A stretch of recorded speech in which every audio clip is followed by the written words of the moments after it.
Hola, querido. Estamos vivendo em dias quando Deus está querendo revelar algo muito importante para os seres humanos. Algo de consequências eternas para os indivíduos, as famílias e as nações. Ninguém pode aproximar-se do novo milênio sem saber o que traz esse século. O que existe por trás do panorama mundial sombrio. Criou Deus o ser humano e o abandonou ao seu triste destino? Continuará a morte trazendo dor e tirando de você os seres mais queridos?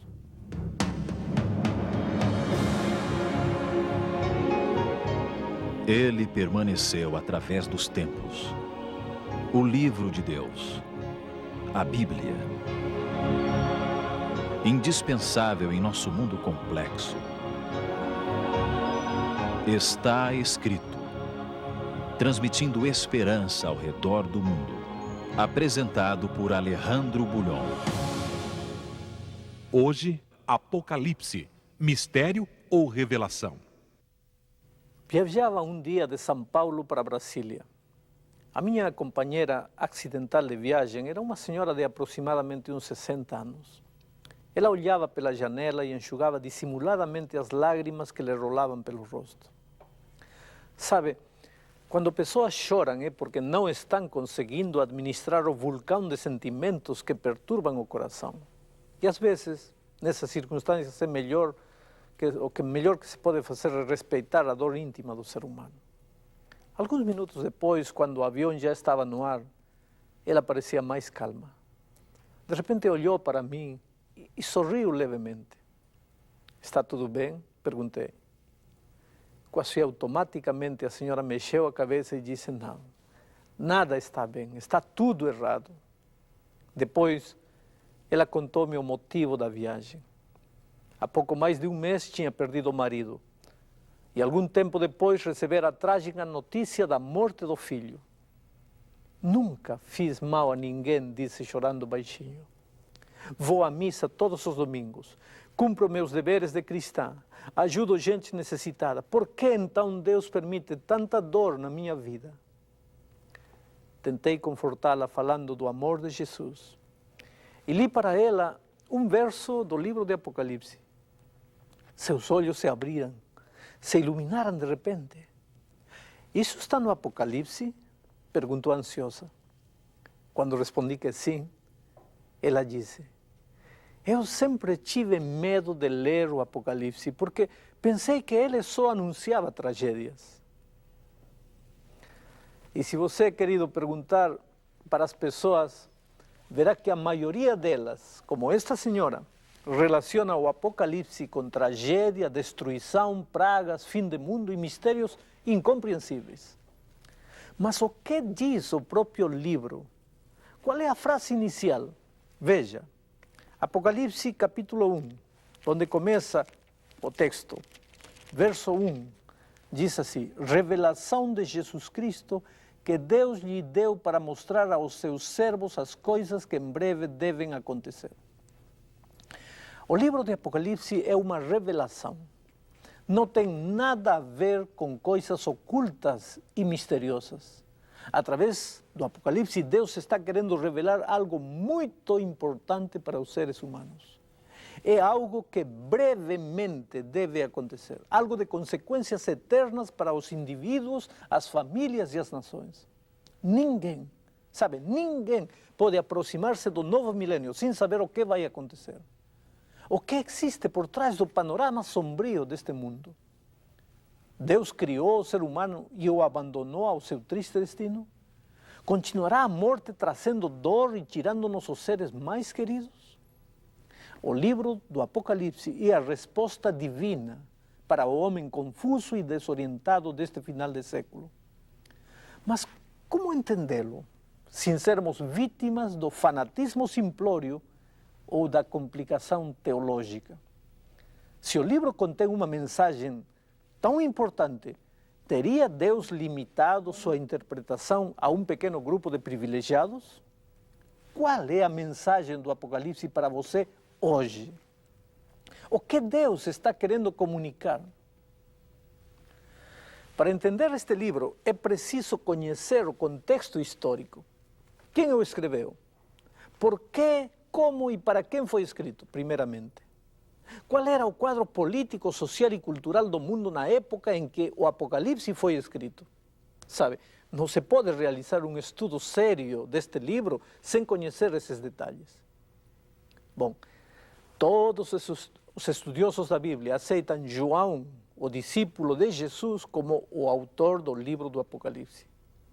Na época em que o livro foi escrito, João era um dos únicos discípulos que ainda estava vivo. Ele era tão conhecido nas igrejas cristãs da época que não precisava assinar mais do que João, servo de Deus, Jesus Cristo. Entre João e Jesus existia uma bonita história de amor, fé e companheirismo que nos ajudará a entender melhor o livro da Revelação. Veja, quando João foi chamado por Jesus, era apenas um humilde pescador, impetuoso, egoísta. João possuía uma personalidade ruda e violenta. As pessoas o conheciam como o filho do trovão. Aquele caráter tinha-lhe criado muitos problemas na vida. Por isso, João não era feliz. Lutava para mudar, mas não conseguia. Até que conheceu Jesus e achou nele o segredo da vitória. Ninguém pode viver ao lado de Jesus e continuar sendo a mesma pessoa. No convívio diário com Jesus, o caráter do Mestre vai se reproduzindo na vida do ser humano. Foi isso que aconteceu com João. Buscou a Jesus em cada momento de sua vida. Saiu da rotina de um relacionamento circunstancial, quebrou a monotonia de ser apenas um discípulo do Mestre e foi o único que encostou a cabeça no peito de Jesus. Mas a presença física de Jesus entre os seus discípulos não seria para sempre. Um dia a multidão o prendeu. Levaram-no ao topo da montanha e o pregaram numa cruz. Todos o abandonaram. Os discípulos mais intrépidos, como Pedro, fugiram para salvar sua vida. Sabe quem foi o único que ficou perto de Jesus até o último momento? João. O discípulo que tinha aprendido por experiência própria que sem Jesus seria impossível viver. A Bíblia relata que mais tarde Jesus ressuscitou e se apresentou aos seus discípulos. Imagine só a alegria de João ao ver de novo seu grande mestre. Mas imagine também a tristeza quando Jesus anunciou o momento da sua partida. Ele os deixaria. Tinha-o dito muitas vezes ao longo dos 3 anos de convivência com eles. Veja suas palavras relatadas no Evangelho segundo São João. No Evangelho segundo São João, capítulo 14, diz o seguinte: Não se turbe o vosso coração. Credes em Deus, crede também em mim. Na casa de meu pai há muitas moradas. Se assim não fora, eu vou-lo teria dito, pois vou preparar-vos lugar. E voltarei e vos receberei para mim mesmo, para que onde eu estou estejais vós também. Finalmente, chegara a hora da partida. E a Bíblia narra esse acontecimento no livro dos Atos, capítulo 1, verso 9, da seguinte maneira: Ditas estas palavras, foi Jesus elevado às alturas, à vista deles, e uma nuvem o encobriu dos seus olhos. E agora? O que fazer? Aonde ir sem o Mestre? Os discípulos lembravam ainda as últimas palavras de Jesus: Mas recebereis poder ao descer sobre vós o Espírito Santo e sereis minhas testemunhas, tanto em Jerusalém como em toda a Judeia e Samaria e até os confins da terra. Isso está registrado em Atos 1:8. E foi exatamente o que os discípulos fizeram. Depois do Pentecostes, os primeiros cristãos se empenharam pelos 4 cantos do mundo conhecido daquela época, pregando o Evangelho de Jesus. O que os animava era a promessa: virei outra vez. Mas o tempo foi passando e Jesus não voltava. 20, 50, 60 anos. E Jesus não cumpria a promessa. Pelo contrário, o povo de Deus estava sendo perseguido terrivelmente. Mas perseguido por quê? Vejamos. O Império Romano dominava o mundo político daquele tempo. E de repente o culto ao imperador tornou-se a religião oficial. Todo mundo devia adorá-lo. A razão desse culto era simples. O Império Romano era formado por culturas locais, raças e línguas. O que fazer para conservar a unidade dentro de tanta diversidade? Bom, a história da humanidade prova que não existe melhor fator de homogeneidade do que uma religião comum a todos. Mas nenhuma religião ou Deus local poderia ser aceito pelos outros facilmente. Havia, porém, uma figura conhecida e respeitada no mundo político. Era o imperador romano. Sua autoridade transcendia fronteiras, culturas e regiões locais. Por que não tomar, então, o imperador e fazê-lo uma espécie de divindade? Portanto, negar-se a adorar o imperador não era apenas um ato de irreligiosidade, mas um ato de rebeldia e subversão política. Se alguém se negasse a queimar incenso diante do busto do imperador, não era considerado apenas ateu, era tido como rebelde, desleal e subversivo. Mas os cristãos, você sabe, conservavam um princípio: ao Senhor teu Deus adorarás e a Ele sós darás culto. Isso está em Mateus 4:10. Como poderiam os cristãos adorar um ser humano que se atribuía as prerrogativas de Deus? Foi por causa desta atitude que os cristãos começaram a ser perseguidos e assassinados aos milhares. Dentre todos os imperadores, talvez Domiciano pode ser considerado um dos mais cruéis e perversos. Procurou estabelecer um governo absoluto, promoveu sua divindade através de holocaustos públicos. Os cristãos eram queimados como tochas vivas ou destroçados por feras famintas nos circos romanos. O próprio João foi levado a Roma para ser julgado por causa de sua fé. Ali, o antigo filho do trovão, transformado pela graça de Cristo no discípulo do amor, defendeu sua fé e deu testemunho de seu amor por Cristo. Seus argumentos foram contundentemente convincentes, mas o imperador Domiciano, cheio de ira, mandou que os jogassem num caldeirão de óleo fervente.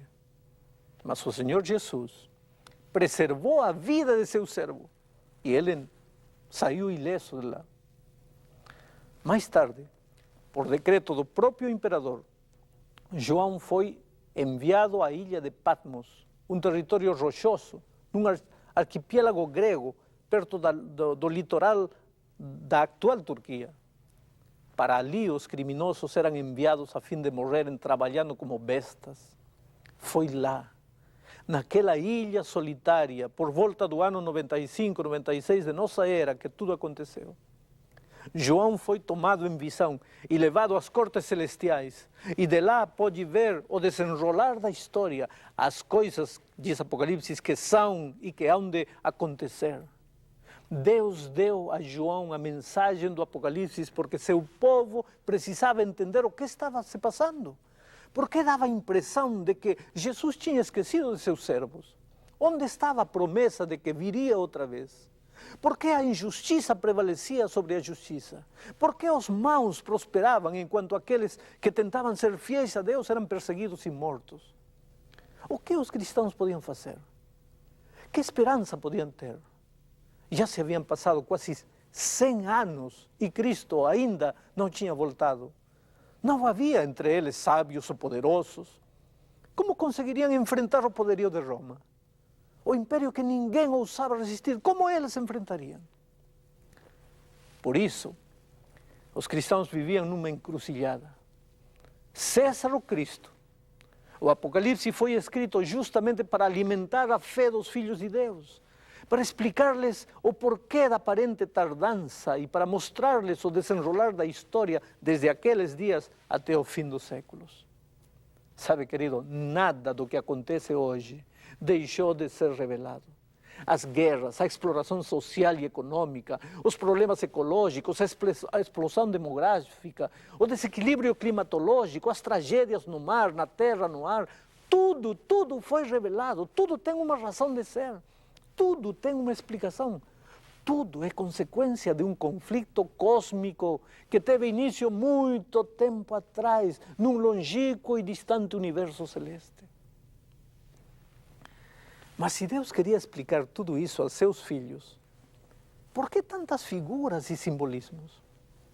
Ao ler o Apocalipse, você vai se deparar com cordeiros, monstros, chifres, bestas, selos, trombetas, pragas, cavalos de várias cores, seres estranhos com rosto de boi, de leão, enfim. São 3.000 símbolos e figuras. Mas se o Apocalipse é uma revelação importante para os seres humanos, se tem que ver com verdades eternas e também com a morte ou a vida do homem, por que tanto mistério aparente? Não podia Deus ter dado sua mensagem de uma maneira mais clara? Podia sim. Mas lembre-se de que quando João escreveu o Apocalipse, a igreja cristã estava sendo perseguida pelo poder político de Roma. A mensagem do livro apresentava a queda do Império Romano. Você já pensou o que aconteceria com a igreja se os líderes romanos pudessem entender o conteúdo da revelação? Você verá também que o Apocalipse fala do anticristo e de como as forças ocultas do mal tentarão ao longo da história destruir a palavra de Deus. Já imaginou o que aconteceria se todas as pessoas comprometidas com o anticristo pudessem entender? Apesar de tudo, porém, os símbolos não constituem uma linguagem para sábios e filósofos.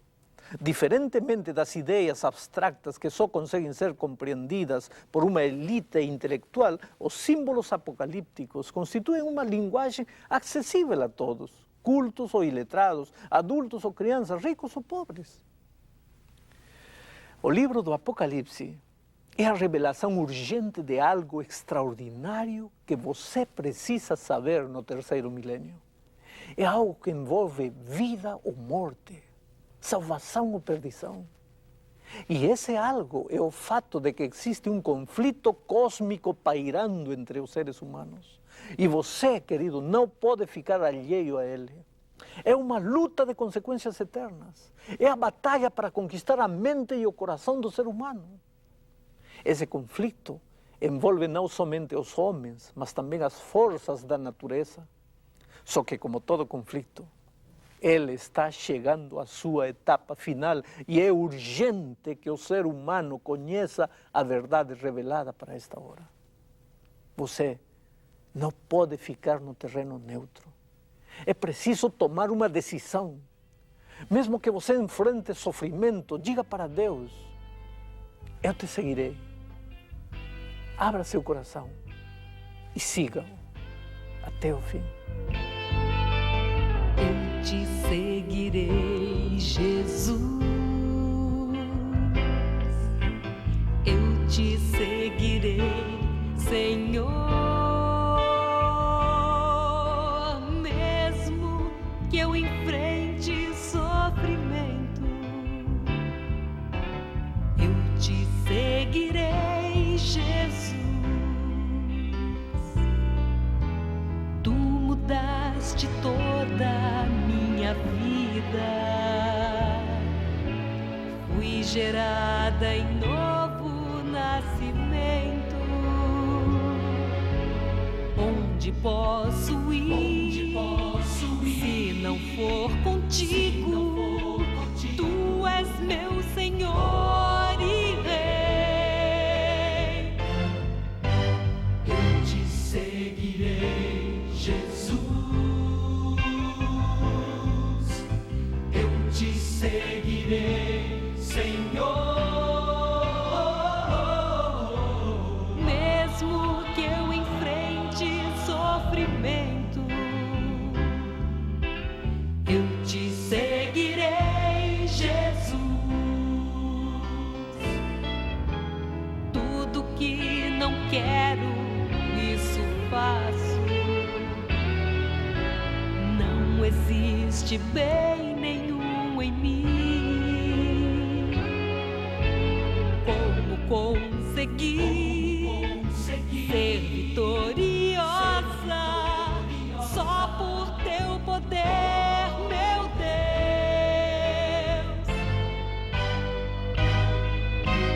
Eu te seguirei, Jesus. Eu te seguirei.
Obrigado, Sonete.